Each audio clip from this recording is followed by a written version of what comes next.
নমস্কার, ব্রিউ নারিশে আপনাদের সবাইকে স্বাগত। আমের মরশুম চলে গেছে, কিন্তু তাও এখনো কোথাও কোথাও আম পাওয়া যাচ্ছে। আর আমটা আমার খুব ফেভারিট একটা ফল। পাকা আম দেখলেই আমার প্রথমেই ইচ্ছা করে একটু অন্যরকম কিছু বানাতে। আজ বানাচ্ছি ম্যাঙ্গো শ্রাব বা ম্যাঙ্গো শরবত। এটা একটু মিষ্টি টক ফলের সাথে ভরপুর, গরমের জন্য দারুণ একটা ফ্রুট ভিনিগার ড্রিঙ্ক, যেটা কিনা উপকারীও বটে। প্রথমে পাকা আমগুলোকে হালকা করে চটকে নিচ্ছি। এখানে আমি নিয়েছি 300 গ্রাম মতো আমের পাল্প। একেবারে মিহি করার দরকার নেই, অল্প একটু টেক্সচার থাকলেও খুব ভালো লাগে। এবার এই আমের পাল্পটা একটা পরিষ্কার কাঁচের জারের মধ্যে দিয়ে দিচ্ছি।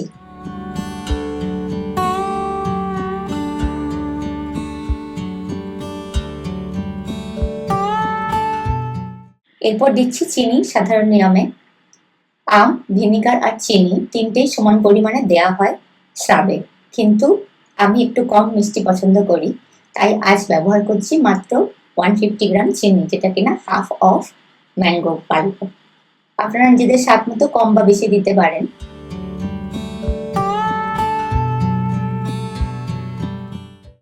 এবার দিচ্ছি 8 থেকে 10টা এলাচ। এলাচের হালকা সুবাস এই স্বাদটাকে একেবারে অন্য মাত্রা দেয়। সবকিছু ভালো করে মিশিয়ে নিতে হবে।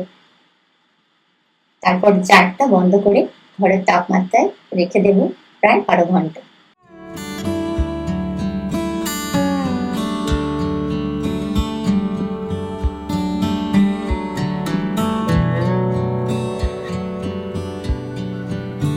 পরের দিন দেখবেন চিনি আমের ভিতর থেকে অনেকটা রস টেনে বের করে এনেছে, আর কি দারুণ গন্ধ। এবার সময় ভিনিগার অ্যাড করার।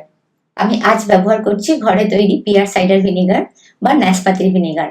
আপনারা চাইলে মাদার সহ অ্যাপেল সাইডার ভিনিগার ব্যবহার করতে পারেন। সাধারণত সাদা ভিনেগার দিয়েও এই রেসিপি করা যায়।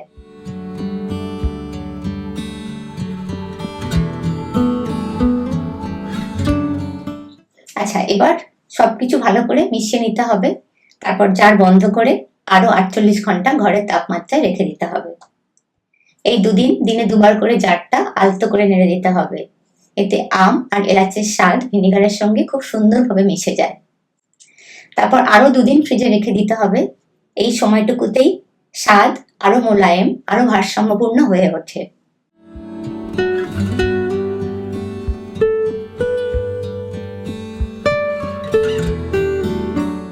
আচ্ছা, এবার ছেঁকে নিতে হবে।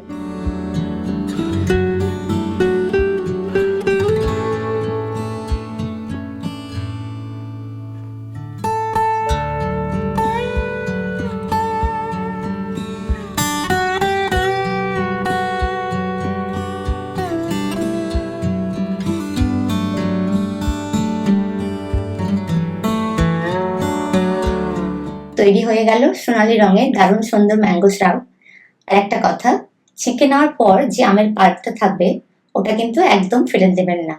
দই, আইসক্রিম, প্যানকেক কিংবা ডেজার্টের ওপর দিয়েও খেতে দারুণ লাগে।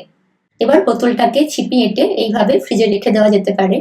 এটা দীর্ঘদিন থাকবে, কারণ এখানে কোনো জল অ্যাড করা হয়নি এবং পিওর ভিনিগার এখানে দেয়া হয়েছে।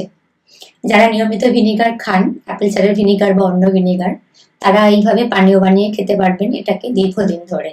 এটা অ্যাটলিস্ট 6 মান্থস তো থাকবেই। এবার বানিয়ে ফেলি 1 গ্লাস ঠান্ডা গরমের পানীয়। আজ আমার বারান্দার গাছ থেকে কয়েকটা মেক্সিকান মিন্ট বা জোয়ান পাতা তুলে আনলাম।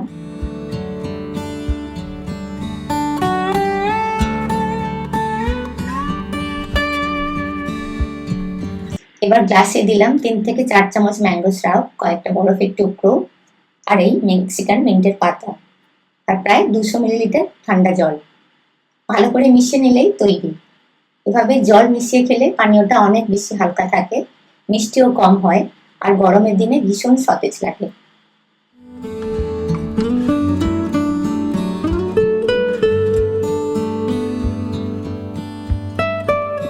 ফলের স্বাদ, হালকা টক, এলাচের সুবাস আর মিন্টের ঠান্ডা সতেজ অনুভূতি, সব মিলিয়ে এক অসাধারণ গরমের পানীয়। আপনারা কি আগে কখনো ফ্রুট শ্রাব খেয়েছেন? কমেন্টে অবশ্যই জানাবেন। এখানে ম্যাঙ্গোর জায়গায় আপনারা অন্যান্য ফলও ব্যবহার করতে পারেন। আর যদি ভিডিওটা ভালো লেগে থাকে, একটা লাইক করবেন, বন্ধুদের সঙ্গে শেয়ার করবেন, আর অবশ্যই ব্রিউ নারিশ বাংলাকে সাবস্ক্রাইব করতে ভুলবেন না। আবার দেখা হবে আরো নতুন স্বাস্থ্যকর আর ঘরোয়া রেসিপি নিয়ে।